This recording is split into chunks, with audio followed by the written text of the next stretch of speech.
Film yang sebentar lagi akan Anda saksikan ini menjelaskan bagaimana manusia diciptakan dan tahap-tahap apa saja yang dilalui sampai terbentuk wujud manusia.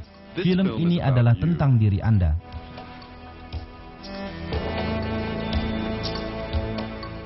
Marilah kita berkelana sejenak dan kembali ke masa lalu.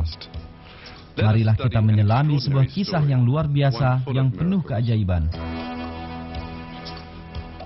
Marilah kita lihat seperti apa wujud manusia pada awalnya.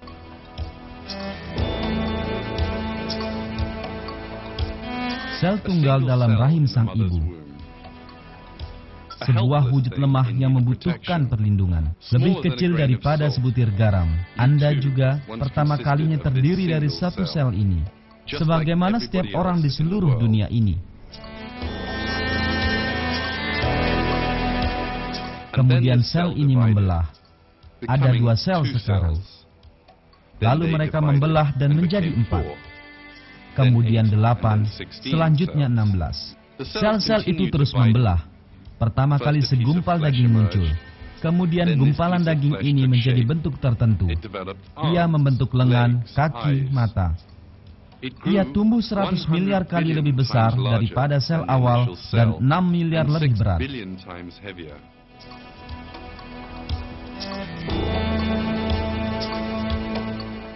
Allah memperlihatkan serangkaian keajaiban dan menciptakan manusia yang sedang Anda saksikan dalam film ini yang pada awalnya hanyalah setetes air.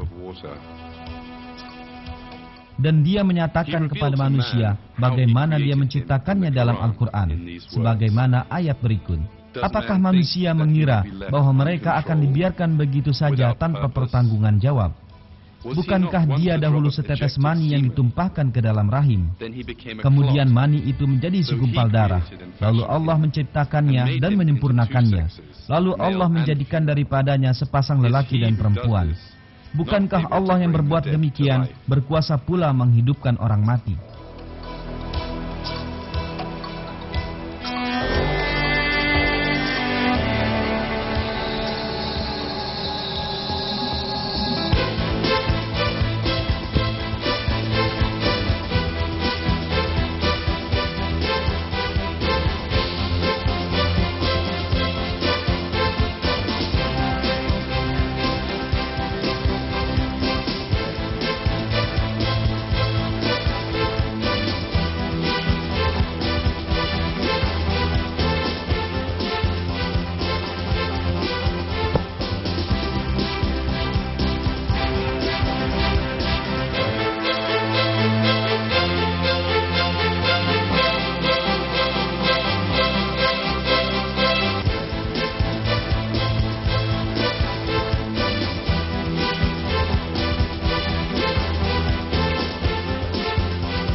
Orang-orang yang sama sekali disibukkan oleh segala aktivitas hidup mereka sehari-hari tidak mampu merasakan keajaiban terpenting yang terjadi persis di depan mata mereka.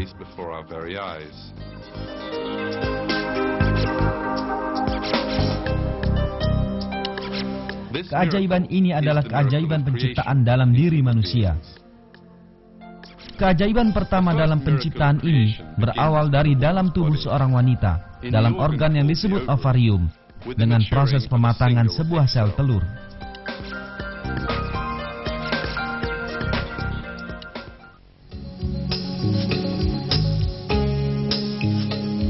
Terpampang sebuah perjalanan panjang di hadapan telur yang sedang mengalami pematangan ini.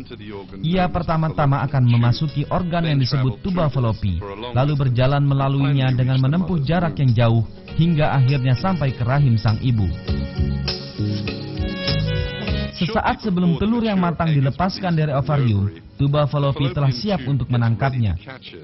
Dengan gerakan-gerakan sensitif, ia mencoba menemukan posisi sel telur ini di bagian paling atas ovarium. Sebagai hasil pencarian ini, tuba Fallopi menemukan telur yang sedang mengalami pematangan tersebut dan menarik sang telur ke arahnya. Dan akhirnya, perjalanan sang telur pun kini telah dimulai. Sang telur diharuskan melakukan perjalanan sejauh keseluruhan panjang tuba Fallopi. Tetapi ia tidak memiliki organ yang membantunya untuk melakukan tugas ini seperti sirip atau kaki. Untuk itulah, suatu sistem khusus telah diciptakan untuk perjalanan telur ini.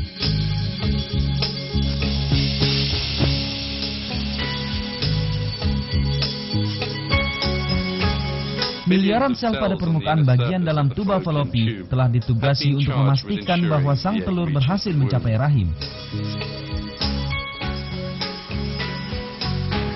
Sel-sel ini senantiasa menggerak-gerakkan rambut-rambut tipis pada permukaannya yang disebut silia agar bergerak ke arah rahim. Dengan cara demikian, mereka menggiring sel telur ke arah yang benar, persis seperti memindahkan suatu barang berharga dari satu tangan ke tangan selanjutnya. Jika seseorang mengamati dengan seksama, rambut-rambut tipis ini merupakan bagian dari suatu perencanaan yang sangat cerdas dan telah berada di tempat dan dalam bentuk yang sangat tepat sebagaimana mereka seharusnya. Mereka semua secara bersama-sama melakukan sebuah tugas pengangkutan, semuanya menuju ke arah yang sama.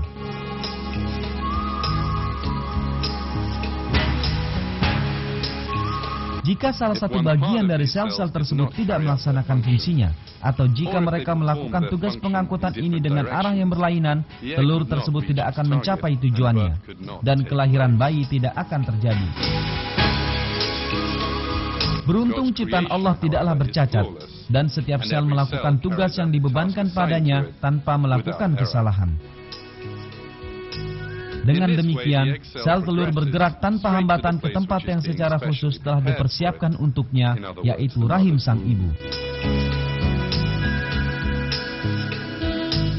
Tetapi sel telur yang begitu hati-hatinya sedang diangkut ini memiliki masa hidup hanya 24 jam. Jika ia tidak dibuahi dalam selang waktu tersebut, ia akan mati. Ia memerlukan suatu material penting agar dapat dibuahi. Sperma yang akan datang dari tubuh laki-laki.